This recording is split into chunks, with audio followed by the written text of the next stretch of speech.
Hello everyone, एक बार फिर से आपका स्वागत है मेरी वीडियोस के अंदर। आज मैं आपसे बात करने वाला हूं फाइनेंशियल मार्केटिंग मैनेजमेंट के बारे में, जो कि एक तरह का स्किल सब्जेक्ट है और इसे काफ़ी सारे स्कूल्स के अंदर बच्चे चूज करते हैं।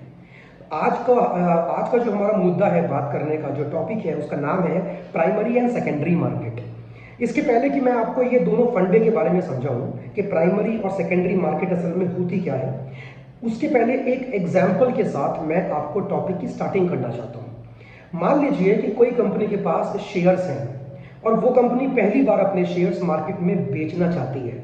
आप ध्यान दीजिए, बेचने वाली कंपनी है, खरीदने वाला कोई इन्वेस्टर होगा। अगर कोई शेयर पहली बार मार्केट में बिकता है और बेचने वाली कंपनी होती है, खरीदने वाला इन्वेस्टर होता है, तो उसे हम बोलते हैं हम प्राइमरी मार्केट। उसका एक और नाम होता है न्यू इशू मार्केट। कहने का मतलब साफ है कि वो शेयर पहले किसी और के पास नहीं थे, कंपनी के ही पास थे और कंपनी उन्हें पहली बार बेच के मार्केट से पैसा रेज कर रही है। अगर ऐसा होता है तो वो प्राइमरी मार्केट होती है। अब आपके मन में आएगा कि अगर ये प्राइमरी मार्केट है तो फिर सेकेंडरी मार्केट क्या होती है। अगर बेचने वाला और खरीदने वाला दोनों ही इन्वेस्टर होते हैं, कंपनी नहीं होती है, जो बेच रहा है वो भी इन्वेस्टर है, जो खरीद रहा है वो भी इन्वेस्टर है, कंपनी बीच में नहीं है, तो वो होता है आपका सेकेंडरी मार्केट में, या कभी कभी उसको हम बोलते हैं स्टॉक मार्केट या स्टॉक एक्सचेंज भी कह सकते हैं। तो यहां मतलब साफ हो गया कि प्राइमरी मार्केट के अंदर डायरेक्टली कंपनी अपना शेयर बेचती है पहली बार। उसके पहले वो कंपनी का मालिक कोई नहीं था, सॉरी, उस शेयर्स का मालिक कोई नहीं था, कंपनी के पास ही थे, वो शेयर के मालिक कंपनी ही थी। लेकिन अब कंपनी ने जिसको पहली बार बेचा, इन्वेस्टर, अब वो उसका मालिक बन चुका है। तो अगर बेचने वाली कंपनी है, परचेज करने वाला कोई आदमी है, इन्वेस्टर है, कंपनी है या बैंक है, कोई भी है, वो होगा प्राइमरी मार्केट में, पहली बार शेयर बिके। लेकिन अब यही शेयर अगर एक इन्वेस्टर किसी और को बेचता है तो वो होगा आपका सेकेंडरी मार्केट में या स्टॉक मार्केट में। अब देखते हैं कि इनके बीच का डिफरेंस क्या है। तो आप अगर देख पा रहे हैं, प्राइमरी जो मार्केट है, मैंने उसका एक और नाम क्या लिया अभी, न्यू इशू मार्केट भी कहते हैं। सेल ऑफ न्यू सिक्योरिटीज, जैसे कि शेयर, डिवेंचर, बॉन्ड्स एसेट्रा। ये जो मैंने नाम लिखे हैं ना, शेयर, डिवेंचर, बॉन्ड, इन्हें बोलते हैं इंस्ट्रूमेंट्स। इन्हीं का यूज करके कोई कंपनी मार्केट से पैसा रेज कर सकती है, शेयर, डिवेंचर एंड बॉन्ड्स।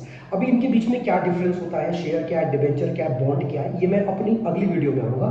तो sale of the new security मतलब उसके पहले वो सिक्योरिटी वजूद में नहीं थी, मतलब उसका मालिक कोई इन्वेस्टर नहीं था, कंपनी के पास ही थे।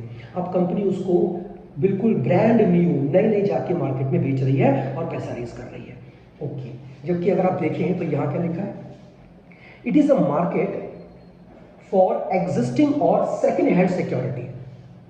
कंपनी पहले बेच चुकी है एक बार, अब अगर वो शेयर मेरे पास है और मैं किसी एक्स नाम के व्यक्ति को बेचता हूं, तो वो शेयर अब सेकेंड हैंड है, क्योंकि वो कंपनी ऑलरेडी मुझे बेच चुकी है। अब मैं किसी और को बेच रहा हूं, तो वो किस पे होगा, सेकेंडरी मार्केट पे होगा, है ना, जिसको आप जानते भी होगे स्टॉक मार्केट। आपने कई बार लोगों के मुंह से ये बात भी जो है, लोग कई बार बोलते हैं कि मैं तो स्टॉक मार्केट पे जाके पैसा लगाता हूं, तो वो सेकेंड हैंड शेयर में डील कर रहे हैं, वहां पे कंपनी नहीं है। कंपनी ने प्राइमरी मार्केट के अंदर पहली बार आपको शेयर बेच के पैसा रेज कर लिया है। आइए देखते हैं सेकंड डिफरेंस क्या है इनके बीच में।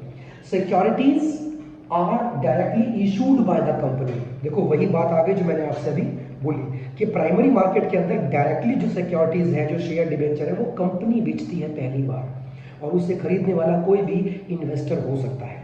ओके, अब मैं आता हूं जरा इसके ऊपर। Securities are transferred between investor only.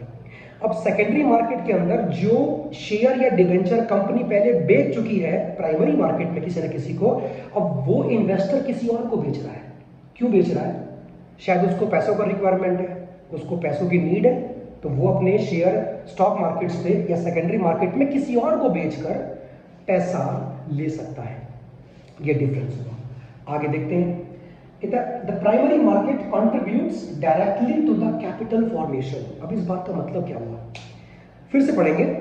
Primary market जो होती है वो डायरेक्टली इन्वेस्टमेंट में कंट्रीब्यूशन करती है, मतलब जीडीपी पे डायरेक्टली असर पड़ता है प्राइमरी मार्केट का। क्यों, आपको मैं ये चीज एग्जाम्पल्स के साथ एक्सप्लेन करूंगा।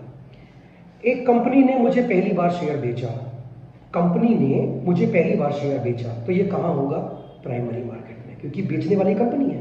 ओके, मैंने कंपनी को पैसा दिया, क्लियर। कंपनी को पैसा दिया, बदले में मैंने शेयर लिया। अब वो पैसा कंपनी के पास गया, अब कंपनी उस पैसे का क्या करेगी? अरे इन्वेस्ट करेगी। कंपनी उस पैसे का क्या करेगी जो उसने मुझे अपने शेयर को बेच के रेस किया है? इन्वेस्ट करेगी। और हमने क्या सीखा है कि इन्वेस्टमेंट करने से जीडीपी बढ़ता है। तो कहने का मतलब साफ हो गया कि प्राइमरी मार्केट के अंदर सीधा पैसा कंपनी के पास जाता है और कंपनी फिर उस पैसे को इन्वेस्ट करती है। लेकिन सेकेंडरी मार्केट में, secondary market contributes indirectly in the capital formation. Secondary market में कंपनी है ही नहीं, स्टॉक मार्केट पे तो कंपनी है ही नहीं, तो जो पैसों का लेन देन चल रहा है वो एक इन्वेस्टर से दूसरे इन्वेस्टर के बीच में हो रहा है। कंपनी को तो एक ही बार पैसा मिल चुका है जब उसने प्राइमरी मार्केट के अंदर पहली बार अपने शेयर आपको सेल किए थे। तो ये अगर हम ऐसा भी हम लोग बोल सकते हैं कि ये लगभग ना के बराबर ही इन्वेस्टमेंट को मोटिवेट नहीं करता सेकेंडरी मार्केट। कहने का मतलब ये है। ओके, नेक्स्ट देखते हैं। All companies enter the primary market to raise the capital. कोई भी कंपनी प्राइमरी मार्केट के अंदर आके अपने लिए फंड रेज कर सकती है मार्केट से, अपने शेयर्स बेच के, अपने डिबेंचर्स बेच के, अपने बॉन्ड्स बेच के। मैं फिर से कह रहा हूं, शेयर, डिबेंचर, बॉन्ड या किसी और तरह की सिक्योरिटी, फाइनेंशियल एसेट्स या इंस्ट्रूमेंट के बारे में मैं एक नई वीडियो के अंदर आपके साथ बात करूंगा। आगे देखते हैं। हाँ, ये तो हो गया हमारा कि all companies can enter into the primary market और वहां से फंड रेज कर सकती है। लेकिन इसके बारे में क्या? Only listed company are allowed.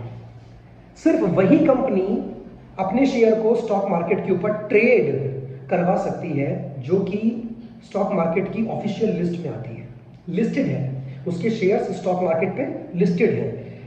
तो अब कंपनी को इसके लिए लिस्टिंग एग्रीमेंट करनी पड़ती है स्टॉक मार्केट्स के साथ। कोई कंपनी है, वो चाहती है कि अगर मेरा कोई इन्वेस्टर अपने शेयर या डिबेंचर को बेच के वापस पैसा चाहता है तो कंपनी को तो वो वापस अपने शेयर नहीं बेच सकता।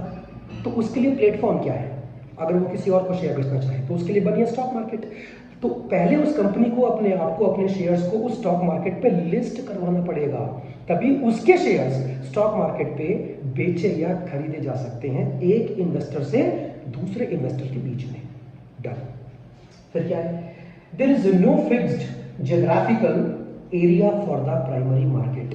प्राइमरी मार्केट का कोई फिक्स्ड लोकेशन नहीं होता है कि यहीं पे शेयर आपको जो है आपके मिलेंगे, है ना। ये कंपनी बेच रही है आपको, तो कैसे भी करके कंपनी आपको बेच सकती है। लेकिन सेकेंडरी मार्केट मतलब स्टॉक मार्केट की एक जगह होती है, एक टाइम होता है, आप उस टाइम के अंदर ही ट्रेडिंग कर सकते हो, है ना। एक फिक्स्ड टाइम है, लोकेशन है किसकी? हर चीज की सेकेंडरी मार्केट के अंदर। डन। फिर आता है prices of the securities are fixed by the company itself. Company अपने शेयर किस रेट पर बेचेगी प्राइमरी मार्केट में ये खुद कंपनी तय करती है। जो कंपनी का मैनेजमेंट है, जो कंपनी के बोर्ड ऑफ डायरेक्टर्स हैं, वो तय करते हैं कि हम अपने शेयर्स पहली बार जो हम बेच रहे हैं उसका दाम क्या होगा, प्राइस क्या होगा, ये खुद कंपनी तय करती है। लेकिन सेकेंडरी मार्केट में कंपनी तो होती ही नहीं है, तो फिर उनके शेयर्स का वैल्यू कौन तय करेगा? शेयर्स की डिमांड एंड सप्लाई। क्या लिखा है? शेयर का डिमांड और शेयर का सप्लाई तय करते हैं कि उसका प्राइस क्या होगा। अगर शेयर का डिमांड ज़्यादा है स्टॉक मार्केट पे, परचेज करने वालों की संख्या ज़्यादा है, तो उसका प्राइस बढ़ेगा, शेयर का प्राइस बढ़ेगा। लेकिन अगर शेयर्स स्टॉक मार्केट्स में अवेलेबल ज़्यादा है लेकिन डिमांड कम हो रही है तो उसका प्राइस फॉल कर जाएगा। तो हमने क्या सीखा कि प्राइमरी मार्केट के अंदर खुद कंपनी अपने शेयर का प्राइस तय करती है, जबकि सेकेंडरी मार्केट के अंदर तय करने वाली कंपनी नहीं, उस शेयर की डिमांड और उसकी जो आपकी सप्लाई है वो मिलके तय करते हैं। तो ये थी हमारी एक बहुत ही स्मॉल सी video primary and secondary market के ऊपर। मैं आगे भी ऐसी बहुत सारी वीडियोस लाऊंगा। अगर आप चाहते हैं कि मैं इसके ऊपर और वीडियोस बनाऊंगा अपनी FMM के ऊपर, देन डेफिनेटली पूरी की पूरी सीरीज लेकर आऊँगा। उसके लिए मुझे आपका सपोर्ट चाहिए। मिलते हैं अपनी नेक्स्ट वीडियो के अंदर, तब तक के लिए अपना ध्यान रखिए। All the best.